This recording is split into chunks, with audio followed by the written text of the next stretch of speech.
the first to be done in more than 5 weeks, and it's being done before a final resolution has been reached. The problem is the delays in signing an agreement on a set of plans for the extensions to the Catholic High School. The CEO and the residents have signed the agreement, but the bishop has yet to sign the plans, and he won't be available until Monday. Secretary of the Trades Hall Council, Peter Barrick, says he won't sign the agreement until the plans have been ratified by all parties. Despite the delays, a spokesman for the CEO says construction work on the site will begin early next week.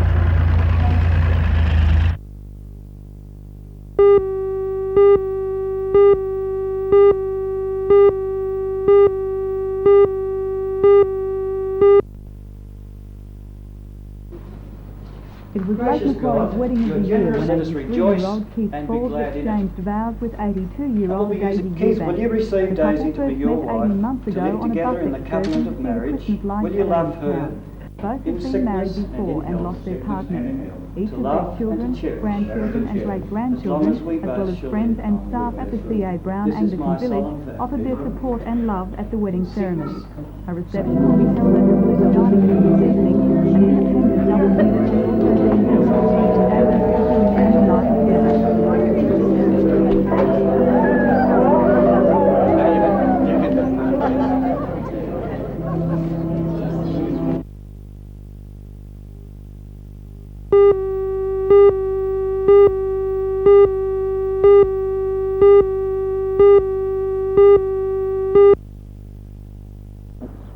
At the Belmont Baptist Church late this morning, this group of young people were dressed for church, patiently waiting out the last of the 40 hours in the hall where they had spent the night. Games of Connect 4 and Trivial Pursuit helped to pass the time and keep their minds off food. I asked two of the girls, Giselle O'Brien and Sandy McCoy, why they decided to fast. Well, we thought we'd help people over in Ethiopia because they're starving and they just haven't got any food to eat, and we're lucky over here because we've got houses to live in and they haven't, and it's just helping them because they haven't got food and we have. When the 40 hours finally ended at midday, the youngsters' thoughts changed from fasting to fast food.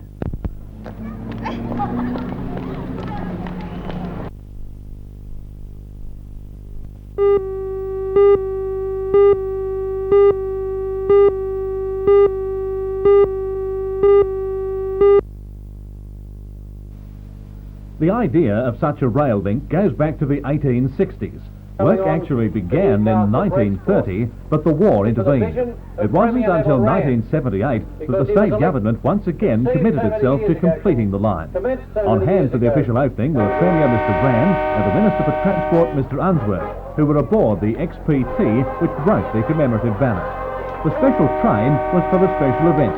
The $18 million line will bring the grain from the western wheat fields and produce at the copper mine at Cobar on a new, slighter grade track, enabling heavier loads with each train. This will cut up to 5 hours off the trip from the Central West to Newcastle.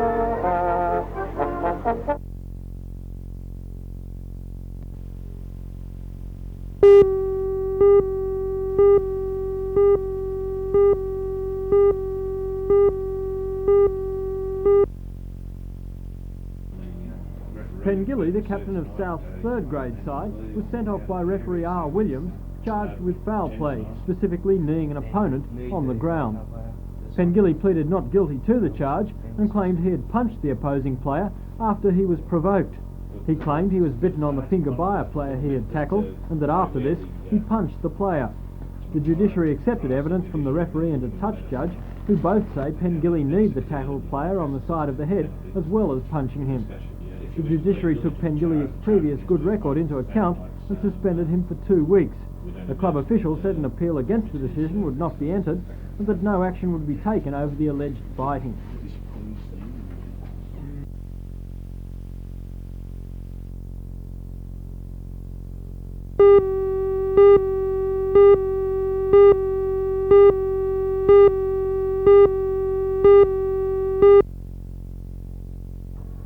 Morning peak hour traffic moved slowly due to the dense fog that rolled across the coast. Despite the poor visibility at Lookout Road and elsewhere, there were no serious accidents and no traffic delays were reported. travellers were not so lucky. Williamtown, Aero Television and Cessnock airports were all banked in until just before 10 a.m. Some delays to flight schedules are expected today, mostly at Williamtown.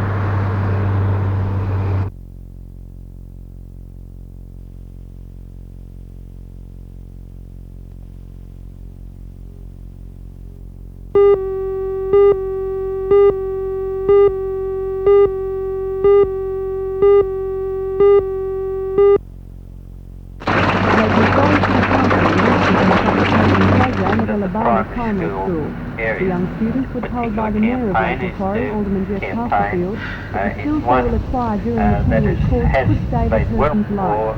Last year, a 12-year-old boy from St. Pius Police School at Windale, who had undertaken the course, was able to revive his mother after she collapsed at their home. The council is providing a similar course this year. What sorts of skills are you hopeful the children will develop? Mainly spider resuscitation skills and also how to actually look after it. I think that's very important as far as resuscitation is concerned. Students undertaking the course are at least 11 years old. The council hopes to provide demonstrations at 60 schools.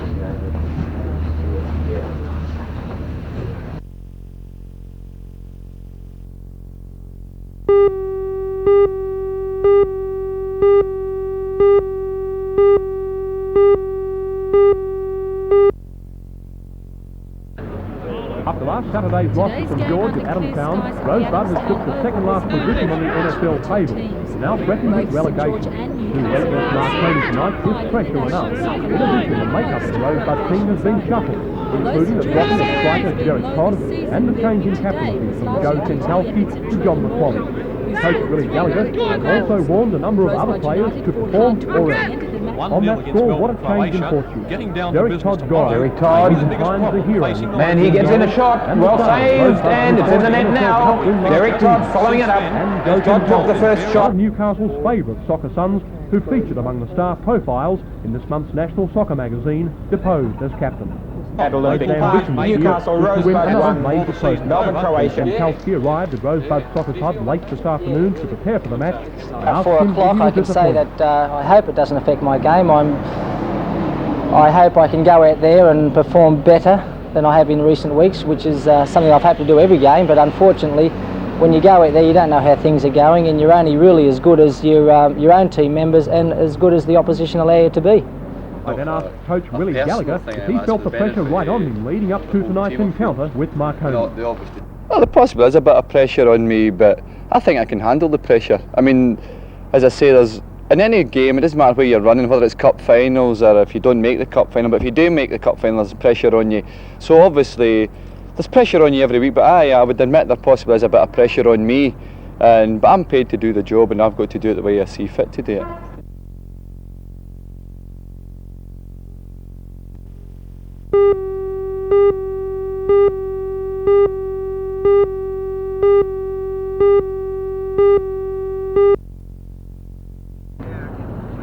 The seaplanes of Aquatic Air have been landing near the Gosford Aquatic Club 5 times a day for the past year, but now they have their own wharf.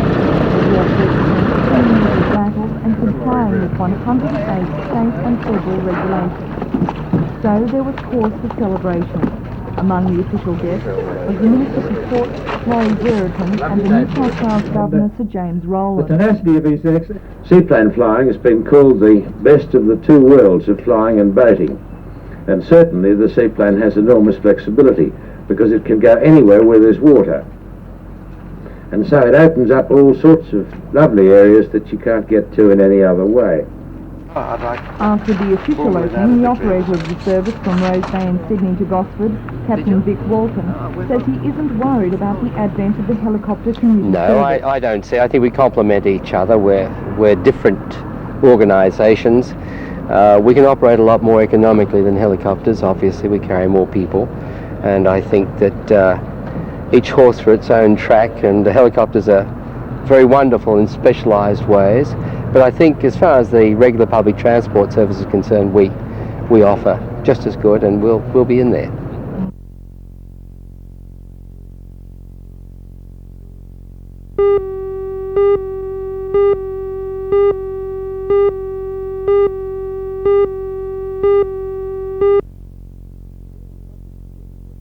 The scheme was such a success in Western Sydney, it enabled community groups, they might be ethnic groups or they might be groups of aged people, to get assistance they don't get under other government programs.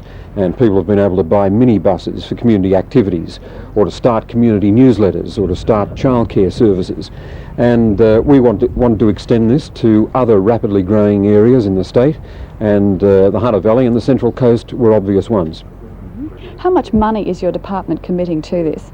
It'll probably be, for the Hunter Valley, the lion's share of $2 million. And what groups can you see specifically being assisted? I think groups that are struggling in new areas to get a community underway, to establish a community centre, or to establish a child minding facility for an ethnic group. They're the kinds of organisations, and they'd get assistance that they wouldn't get under other government programs.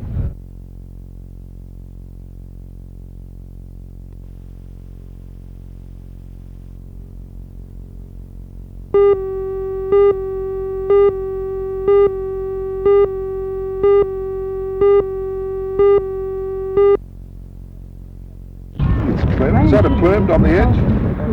Yes. And author of the book, I don't think it's a large. Australia. Through the Bird Observers Club of Victoria, Mr Pizzey was responsible for the Hunter Wetlands Trust first receiving funding. The Trust today outlined to him its ambitious project to establish a visitors centre, hides and pathways throughout 16 hectares surrounding the old Hamilton Rugby Club. You're familiar with major birdlife reserves throughout Australia. How does this rank? It ranks very well indeed. In fact, from what I've seen of the plans, when it's fully developed, I don't think there'll be anything like it. Certainly not in existence at the moment. Why do you consider this so important? First of all, it's got an enormous richness, potential richness of water birds, and it's so close to population. That's, you don't get that combination too much, and it's terribly valuable. Now, the proposed visitor centre would be a tourist attraction. In fact, that's very important to its attracting funding. Yes. Do you think this could spoil the area?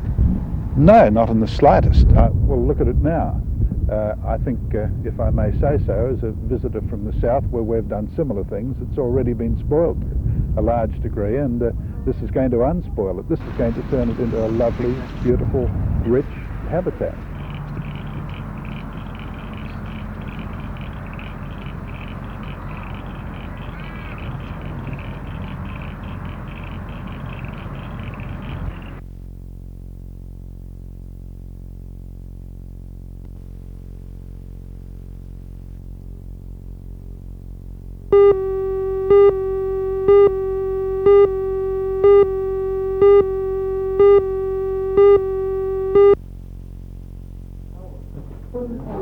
The Shiite leader, Nabi Berri, has warned he'll terminate his efforts to mediate the release of 40 American hostages in Beirut if the United States takes any military action. Berri says there's been US planes flying over Lebanon, but American officials deny the claim. Meanwhile, the US has massed a powerful carrying American Marines and commandos in the Eastern Mediterranean. In what he claims is a final warning, the Shiite leader says unless the Israelis release the 700 Shiite prisoners within 2 days, the hostages will be placed back on the plane with the hijackers and told to fly out of Beirut. In America, the bodies of 4 US Marines killed in a rebel attack at a San Salvador restaurant were returned to the US. At ceremonies marking their return, President Reagan placed Purple Heart medals on the 4 flag-draped coffins. Mrs. Reagan then joined her husband in comforting the families of those who died.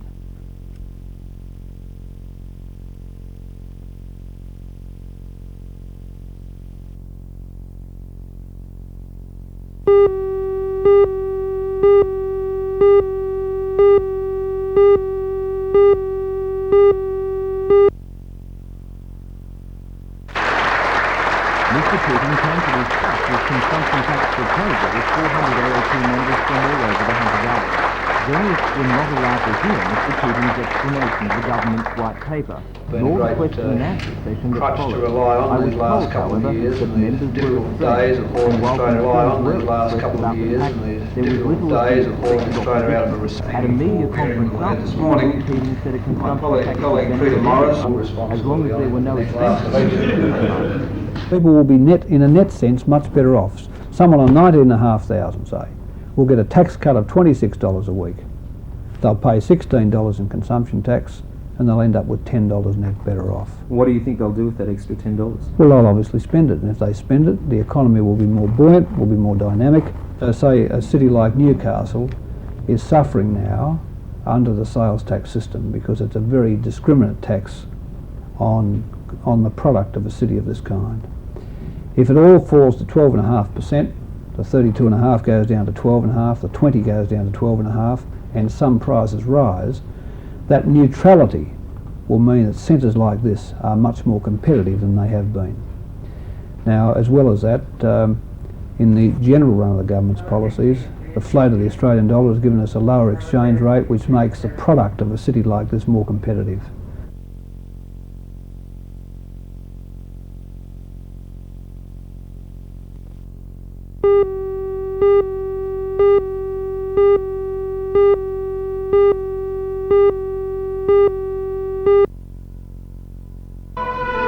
The 94 members of the Newcastle Conservatorium Children's Symphony Orchestra have been rehearsing for a concert which will feature themselves as the stars. The full symphony orchestra, complete with brass, strings, woodwinds and percussion, was formed 2 years ago and already has played twice at the Sydney Opera House. The ages of the musicians range from between 7 and 15 years, and although some are small in size, their music tells another story. Performing works by Woodhouse, Weinberger and Greaves, the concert scheduled for July the 2nd is sure to be an audience pleaser.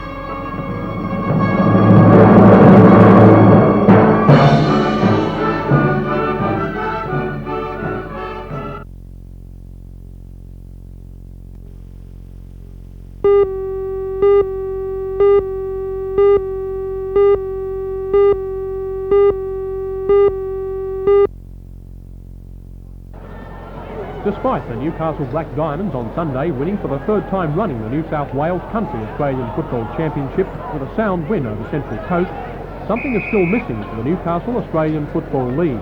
In a word, crowd. The code doesn't seem to be pulling the fan. In fact, at the recent semi-final of the country title at the #1 sports ground against the Central West, it was almost a case of only the proverbial man and his dog turning up to watch the home side trounce the visitors. It's not only the representative matches that have been failed to draw crowds, but also the weekly club games. And it's in this area that the NAFL have introduced a Match of the round is about bringing spectators back to Australian football in Newcastle. We're obviously not in it for the money. The admission charge $2 for adults, and I must stress that children under 16 will be allowed in for free. Charges on this level are not going to fill the coffers of the Newcastle Australian Football League. Now, as I understand it, the match of the round's going to be on a Sunday. How do the players themselves feel about that? We had some opposition initially from the players, realising of course that Australian football in Newcastle is amateur football. The players weren't particularly impressed with having to put everything they had into a football game on a Sunday, then have to get up 6 o'clock, 7 o'clock the following morning to go to work. Chris, have you actually ever seen the real crowds you're after, or are you just hoping they'll come out of the woodwork? No, we had an example of the crowds we were after last year in the final series. In fact, we got a crowd of nearly 2,000 people to our grand final.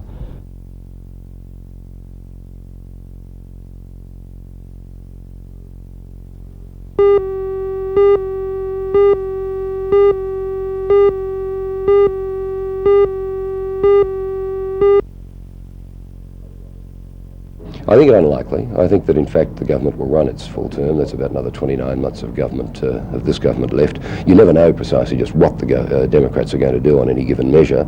We will not reject supply. Were the Democrats to vote with us on some crucial legislation, Hawke may weigh up the consequence of an early election, but I frankly feel the last thing he wants to do is go to the people now.